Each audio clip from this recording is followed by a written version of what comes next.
Thank you very much. I'm Luca from the University of Bologna, and today I'm going to talk about TV Whitespace operated networks with a specific focus for video streaming. First of all, some few words from where I come from. So this is London, okay, and this is Bologna, which is located in the northern part of Italy, in a strategic location because it's basically in the middle of everything in Italy. We have very nice weather, but also some a few inches of snow. And Bologna is also the site of one of the oldest universities in the world, and actually the oldest one in the Western countries. And this is our library, and this is the oldest classroom that we have. No lectures are done here, but this is the PhD graduation ceremony that we had last month. Okay, so today I'm going to talk about, as I said, TV Whitespaces networks. And after a first introduction, I will move to some studies that we did, particularly feasibility studies, large-scale studies, and then we will dive into two particular protocols that operate in these networks. So I think everything starts from this slide. This is the United States frequency allocation table. Of course, you can't read anything, but as you can see, there is a color in every single pixel of this picture. That means that every single megahertz, or basically most of the spectrum band, is statically allocated to some services. And this means that if you want to deploy a new service, like for 2G, 3G, 4G, or machine-to-machine, or video streaming, pervasive application, you have to cope with this. And you have to adapt to a static allocated licensed spectrum. And this trend of new application connected at the same time to the internet, downloading or uploading content is expected to increase in the next future, with more than 6 devices per person foreseen by 2020. Okay, so what can we do? There are, of course, several proposals. There are femtocells, there are better coding schemes. My focus is on cognitive radio. Cognitive radio is a radio that can adapt and can change its parameters based on the environment in which it operates. Basically, you sense the environment, you try to understand what is going on concerning the spectrum as occupied or available, and you try to adapt by hopping in the so-called spectrum holes that you can use when not in use by the primary user, which is the licensee of the spectrum band. My focus is on TV Whitespace. What are TV Whitespace? TV Whitespaces are frequencies left underutilized after we moved from the analog TV to the digital TV. There are several national regulators in the world. I would say that the two most famous are the FCC in the US and Ofcom here in the UK. That are issuing rules and trying to understand how these frequencies can be used for opportunistic use. Of course, the regulations differ between them, but they share a common aspect, which is the use of a database. So basically, there is a frequency database to which you have to send your position in order to get access to an available channel. So you say, I'm at Queen Mary University London, what channels can I use? And the database will eventually reply to you saying you can use channel 23, for instance. Okay? And you can tune to that channel and start actually to transmit. Good. So why TV Whitespaces? I mean, why they are so important and actively studied? Mainly because compared to other spectrum bands like 2.4 gigahertz or 5 gigahertz, they have better obstacle penetration because they are lower. So also better propagation characteristics, and this translates into a good transmitting range. Okay, this is for the outdoor case, but my work is on the usage of TV Whitespaces for indoor networks. Why? Well, basically because most of the communication that user make is originated from indoor environments, not outdoors. So you typically use your smartphone or your laptop in indoor environments.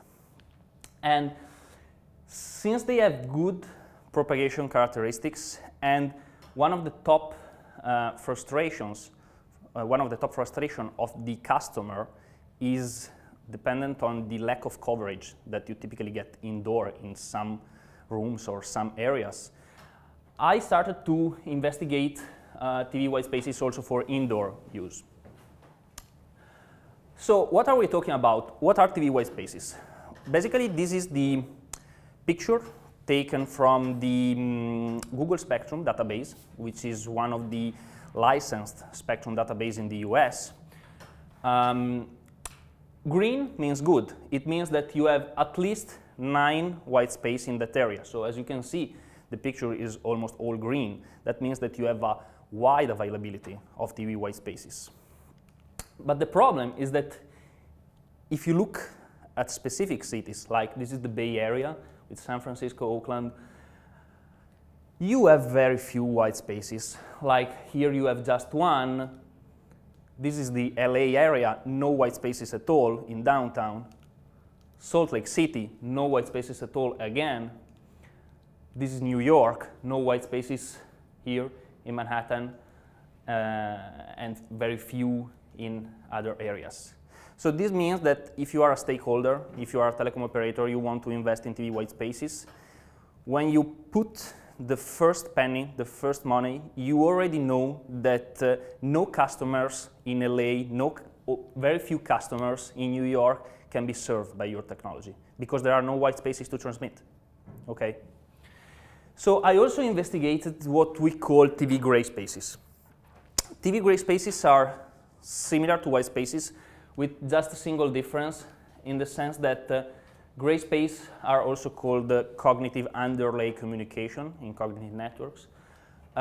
You have the signal from the digital TV transmitter that is received by the antenna on the rooftop. And the very same signal is also received indoor by a potential device that wants to transmit on these frequencies. And if your device transmits, it will generate interference to the other antennas. I have to say, this behavior is currently not permitted by any regulator, okay? So you cannot actually build a gray space network because you might interfere with the primary network, okay?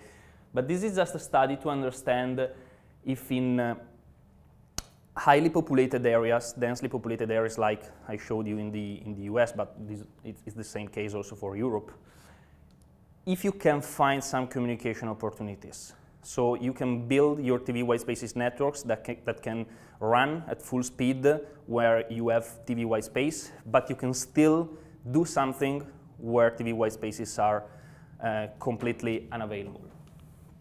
So at first, as I said, this was just the introduction. And as I said, we did some feasibility studies in order to understand whether this idea, this network scenario could be effectively deployed. The first question that we asked to ourselves was, can gray spaces negatively impact the primary network? So basically, can this yellow line disrupt the service of the primary network? And the answer is of course yes, because if you look at this chart, when you allow as little as minus 100 dBm of interference to the digital TV receiver, you lose nearly 30 kilometers of coverage loss. You have nearly 30 kilometers of coverage loss. This means that if you planned your network to achieve like 80 kilometers of range, and you allow this little interference, your network will be will have around a range of 55 kilometers. So you have to be very careful on this. You don't have to allow any kind of interference because otherwise your primary network will be certainly destroyed or at least very, very reduced in the range. Okay, so we studied these different links separately to understand if it was possible to build such a network. So at first we did some measurements in 2 different cities. The first one is Turin in Italy, which is in the northern part near to France in Italy. And the second one is Aachen in Germany, which is close to this I think is the Belgian border, the border of Belgium. And here, somewhere here, there is Netherlands. So it's at the very western part of Germany, in the north. So we did some measurements in different buildings. The first problem that we got is that typically path loss models fail, in the sense that they are not so reliable for this kind of measurements. In the sense that here we have the Türme, which means tower in German, which are student dormitories, like 17 floors tall. And this is the received power. And the strange fact is that as we moved up with the floor, the peak of received power was not at the rooftop, as you might expect, but was at lower floor. And in other buildings, these are still in Aachen, this is more or less constant. This grows up, this grows. And basically, you have no clue to understand in advance what could be the possible received power. So it's very challenging. And then we did also some measurements in Italy, indoor, at the rooftop, which is the blue, which are the blue bars. At an intermediate floor, which is this white-green line in between, and in the basement, which is the bottom bar, okay, the red bar. And as you can see, the received power changes a lot between the 3 locations that we took into account. But the interesting fact is this chart, which is the variance computed over these 3 charts. This means that the variance at the rooftop in received power is very high. So even in the same city, these measurement spots are like 1 kilometer away between each other, so not too much compared taking into account the frequency that you are using. You have a huge variance, but the nice news is that indoor, the signal is more or less completely absent. You don't receive anything at all. Then we tried to understand the other communication link, the yellow line, in the sense, if we really transmit indoor on some frequency currently occupied by the primary user, what are the communication constraints? What can we do in order to communicate but not to interfere too much with not to interfere at all, actually, with the primary user? So this is the Department of Network System of the Aachen University in Germany, actually this building. So we placed a signal generator here in the upper part of the lower building. And then we moved inside the building in order to understand what could be the actual received power. So if TVWS spaces can be used indoor and they might present better propagation and better characteristics compared to the other bands. So these are the parameters. We transmitted at 32 dBm on this frequency, and these are the gains of the transmitter and the receiver antenna. This is the result. These are the results. The color difference means different floors. So we took 12 points in the building, and we moved through each of these points at a different distance between the point and the transmitter. And we repeated the same test also at the first floor and at the second floor. And what is interesting to see here is the loss that the floor imposes on your signal. So you have nearly 20 to 30, 35 dBm of losses between the ground floor, the first floor, and the second floor. Okay? This would mean that you have quite a good propagation in the same floor, but not so good propagation in different floors. Of course, this also depends on the material and on the building materials, and I'm going to show some more results that we got yesterday here at the Queen Mary University. And then we repeated the same test with the same setup, so still the transmitter here, but outside. The nice news here is that your signal is somehow constrained by buildings. In the sense that you might interfere with someone here, but not too far away from you, because the building materials will shadow the signal and will keep it close to the transmitter, which is indeed a good fact, because it means that you don't have to go too far away from the transmitter in order to understand if you interfere effectively with someone else. Okay, and these are also the results. They have been published actually exactly a year ago in Seacon. So to conclude this section, the bad news is that no general rule of thumb exists. So gray spaces are interesting, but very, very challenging, and you cannot really find an equation, a method, or something that can predict the operational parameters and operational performance that you might expect on gray spaces networks. Then we move to large-scale studies. Large-scale studies were performed mainly for two different use cases. So we try to understand whether a TV Whitespace or TV gray space network can be built for two different use cases. The first one is the smart metering scenario. So like sensor networks with nodes that have to transmit very few kilobytes, very few bytes actually of data, maybe at long distances. And we did that with the IEEE 802.15.4m standard, which is the amendment of the standard to operate in TV Whitespaces. It was just published a few months ago. And then we performed a similar study, but with a different application in mind, which was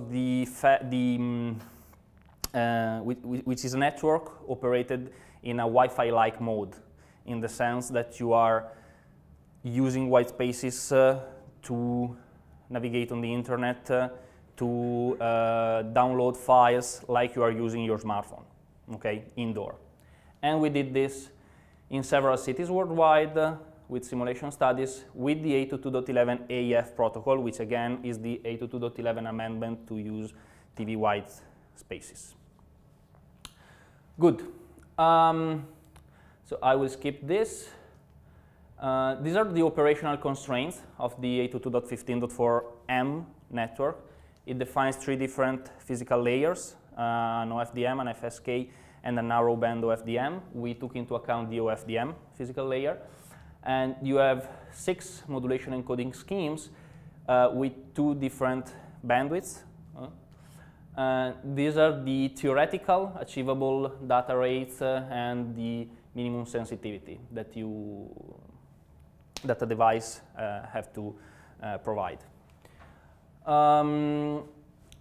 I will skip this again because this is probably more interesting. We built a simulator to understand and to study the possible connectivity that you can expect in a scenario like Germany, taking into account the terrain, taking into account the position of the DTV transmitters, taking into account the Germany population, which is this one. As you can see, it is possible to look, the black areas are where most of the population lives, and you can actually see the more important cities like Berlin, Frankfurt, and Aachen, which is somewhere here, Cologne, and so on. And this is the connectivity, taking into account a constant distance between the devices. So this means if I place my devices exactly at minimum of 50 meters, what kind of connectivity am I going to achieve? Red means you have connectivity, so the devices can effectively communicate. White means you have no connectivity at all. And it's interesting to see, this is the same for 100 meters. it's interesting to see how the big cities are still out of the game, because where most of the people live, you have more DTV transmitters, so you have less opportunities to communicate. And this is more or less the same analysis, taking into account different TV channels based on the received power that you get. So of course, if you want to transmit on the strongest TV channel, you might expect a reduced connectivity because the received power is higher, so you would need a higher transmitting power in order to achieve an SNR that can actually permit you to transmit data. And these are more or less the same. And these are the same figures taking into account different modulation encoding scheme. Of course, if you want to transmit with the lowest possible modulation encoding scheme, it means that you need a reduced sensitivity, so less link budget, and it means that you can actually cover better the Germany. But still, you see these big white bubbles here, which are the main cities of Germany. So this means that still you cannot build such a network in big cities, densely populated cities. Okay?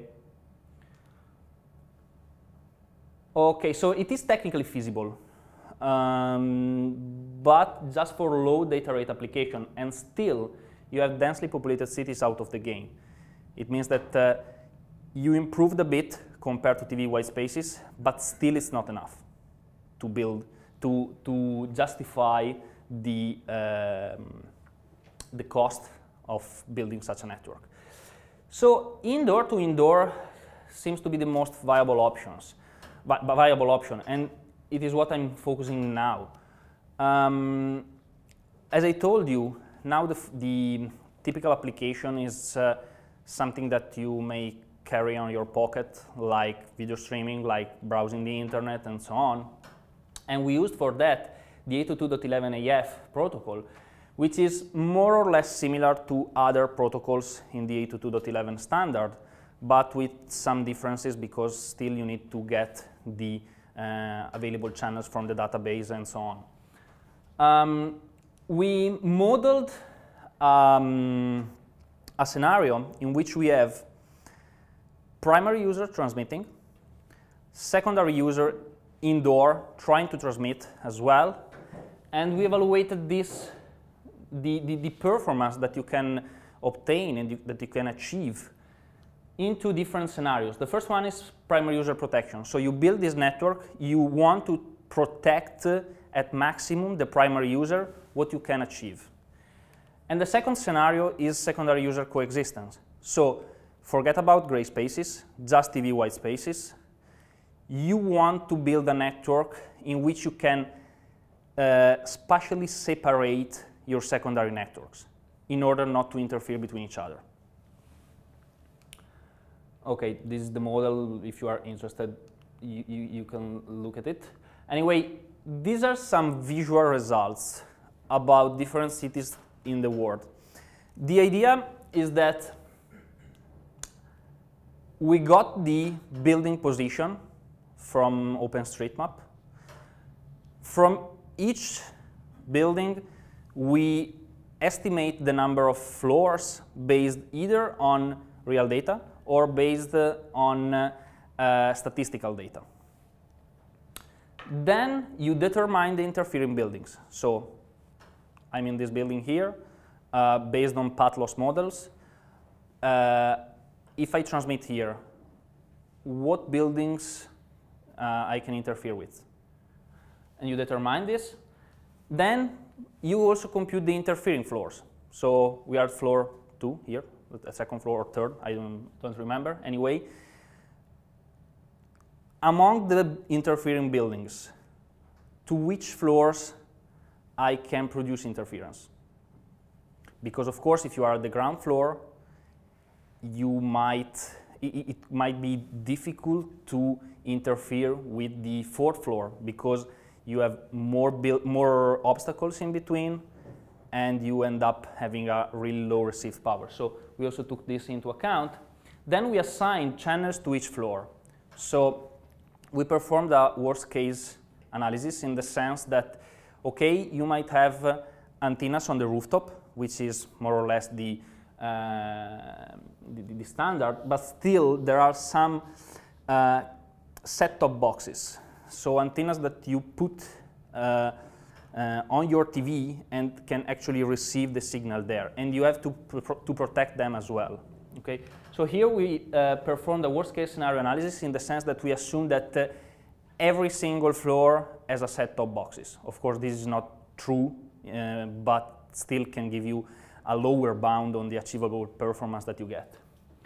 And then we compute the interference that you have between different floors and the separation in the sense the operational constraints that you have to maintain in order not to interfere with the primary user. And the same is done here, except that you don't assign channels because, as I said, between secondary user for the coexistence scenario, you only have TV Whitespaces, so TV Whitespaces cannot be assigned because they are not viewed at all in that area. Good, so this is, these are some results. This is Bologna, for instance.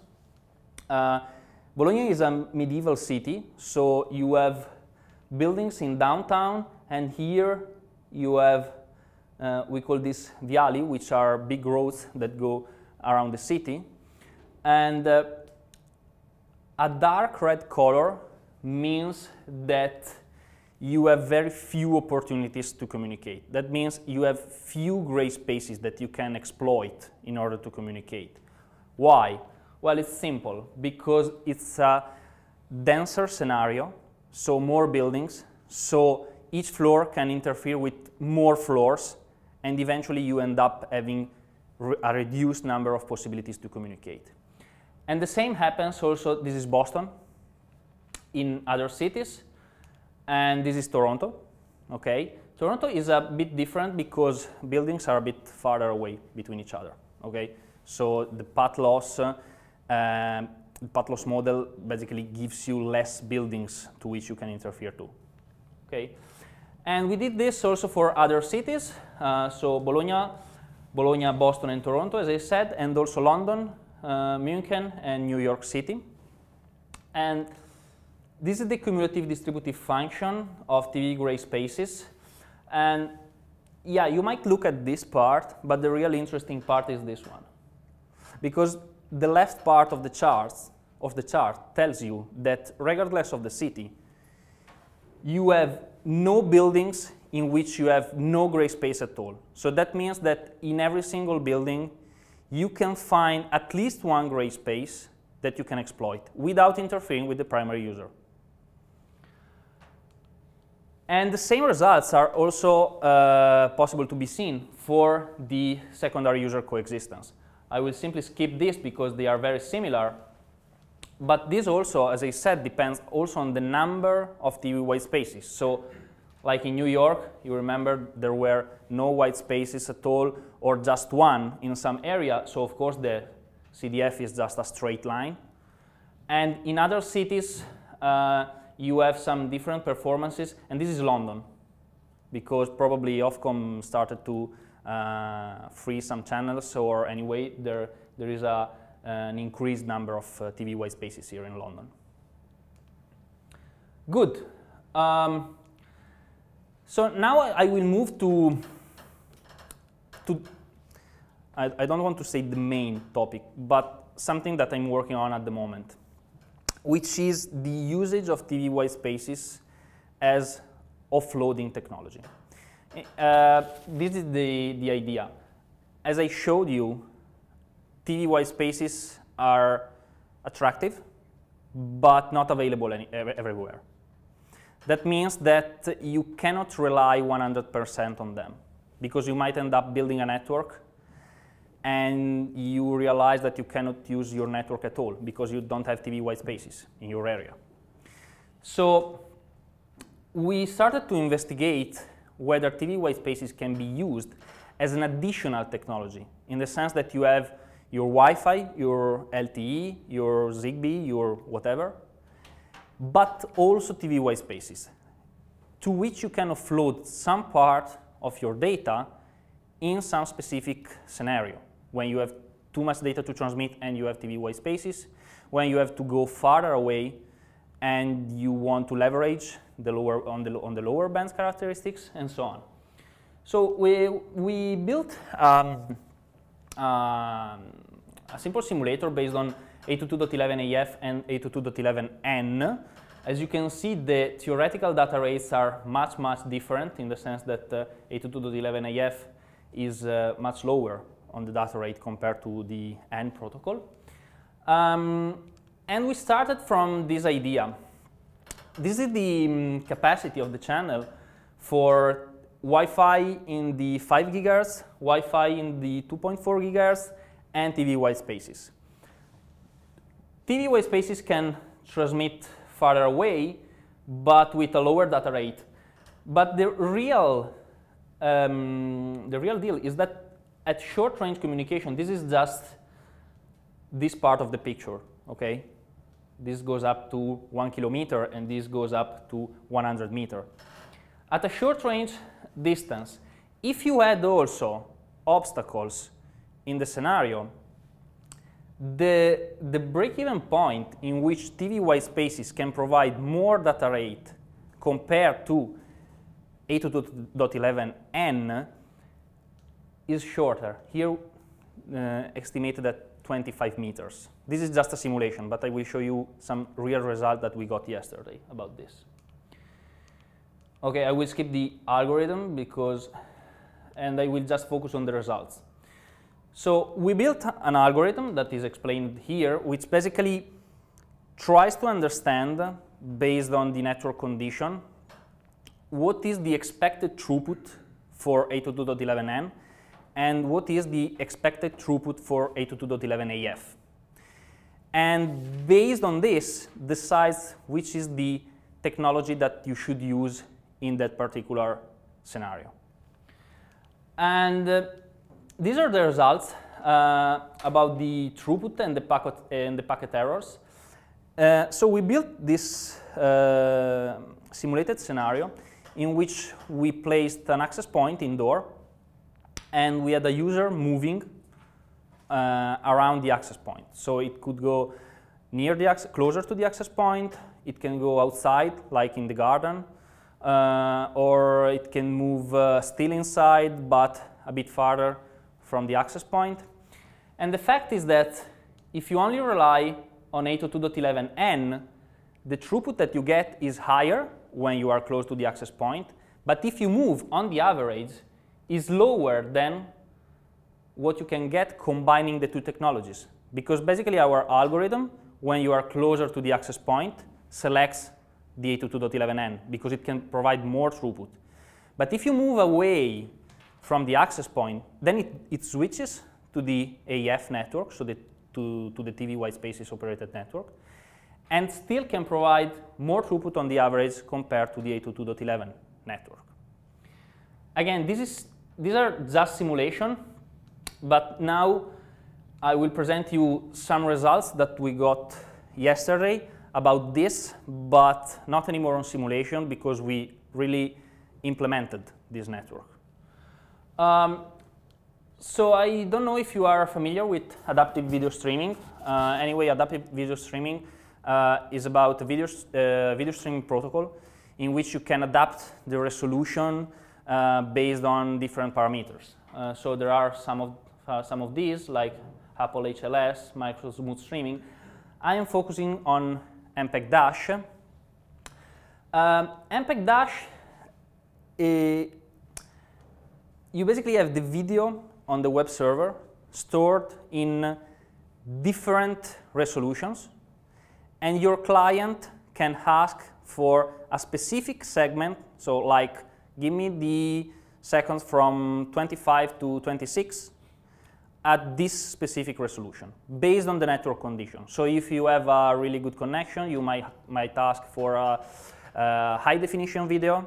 If you have a bad connection, you might lower your requested resolution in order not to stop the video and still provide a smooth playback.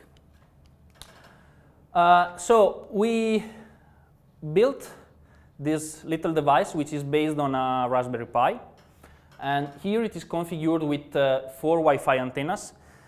Yesterday, we used it with 2 Wi-Fi antennas and 1 device operating in TV Whitespaces that is available here at Queen Mary.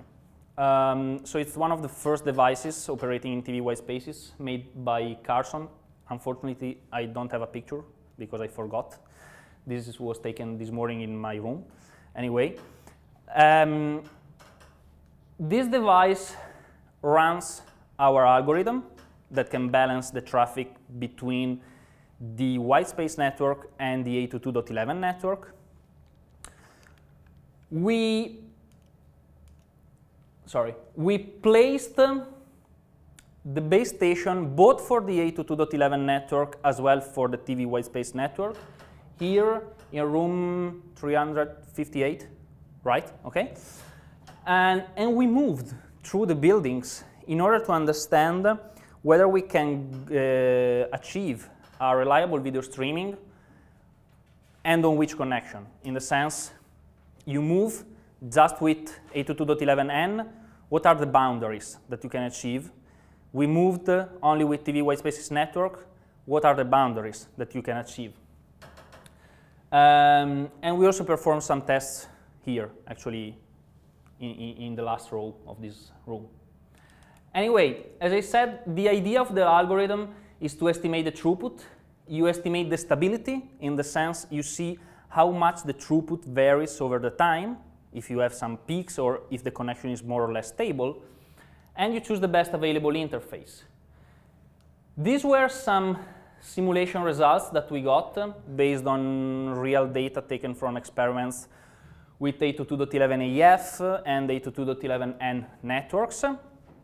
But I will skip to the more interesting part, which is this. This is real data that we got yesterday.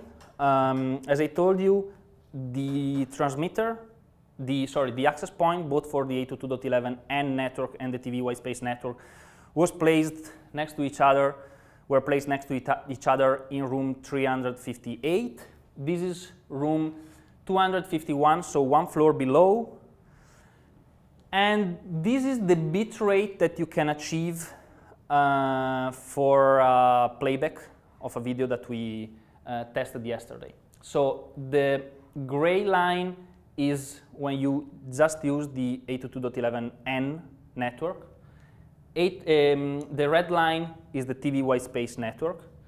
And the black line is our algorithm which combines them. And as you can see, the N network is always lower compared to the other.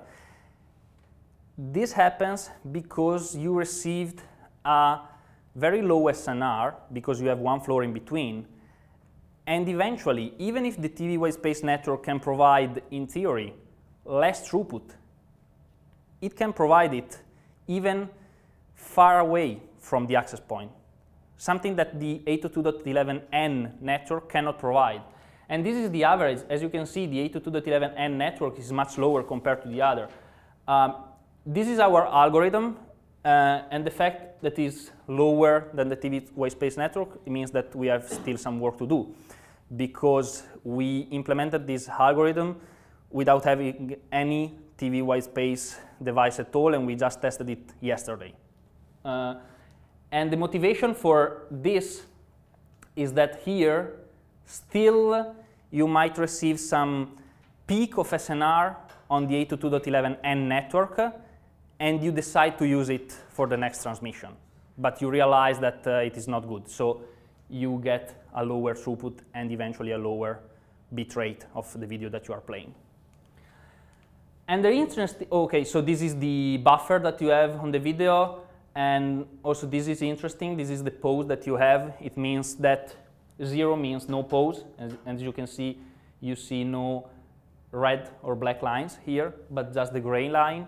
It means that with the TV Whitespace network or with our algorithm, the video didn't stop at all. It means that we could provide a smooth streaming without any single interruption. The 802.11 network instead experienced a couple of pauses, actually 3, 1, 2, and 3 of around 10, maybe 7 and 27 seconds. And the interesting thing is that we repeated the tests also in other rooms, and these are the results for this room, so in the last row. Here we didn't receive any signal from the 802.11n network because we are too far away from the access point. So this just plots the TV Whitespace operated network with different segment size. What are the segment size? It basically means the amount of video that you can request to the server. So 10 seconds, it means that you can request 10 seconds per each query that you make to the web server. And 1 second, it means that you ask for just a single second of video playback. And the interesting fact here is that the bit rate with the 1 second segment size is much lower. And this is something tricky. The reason for this is that the TV Whitespace network has a high ping, like in 120 milliseconds per each connection. So with 1 second, you start 10 more connections for the same amount of video compared to the larger segment. And eventually, the latency is much more important in the final average throughput that you get, because you lose a lot of time starting the connection, and once you started it, you download a very small packet. On the opposite, in the 10-second fragment, the 10-second segment, sorry, when you start a connection, you download more video. And at the end, the latency and the delay at the beginning of the connection is less important. And again, this is the buffer, and this is the pause. We didn't get any pause at all, both for the 1 second segment and the 10-second segment. So I can conclude now. Indoor-to-indoor communication on TV gray spaces might be technically feasible, but still very challenging. And also, I'm not quite sure that the regulator might allow something like that, because you are trying to communicate on a channel that is currently used by the digital TV broadcasting, and someone might be receiving it in the neighborhood. So my personal opinion is that TV Whitespaces can be seen as a feasible offload solution, in the sense that you have a network operated on Wi-Fi, LTE, or you name it, but still you might rely on TV Whitespaces for some specific reasons, like you are far from the access point, or you are at a different floor, or you have few data, but you want to improve the reliability of the data so that you can exploit the TV Whitespace characteristics. And since I focused on video streaming, which might be a challenging task, but the results that we got are quite good, actually, because they present a scenario in which if you want to do video streaming or any other kind of traffic, we have shown that with TV Whitespaces network, you can actually achieve that kind of traffic farther away from the access point compared to other traditional networks. And so we are actually working on this. So trying to exploit more the TV Whitespaces characteristics rather than relying on this peak that might happen on the 802.11 or any other kind of network.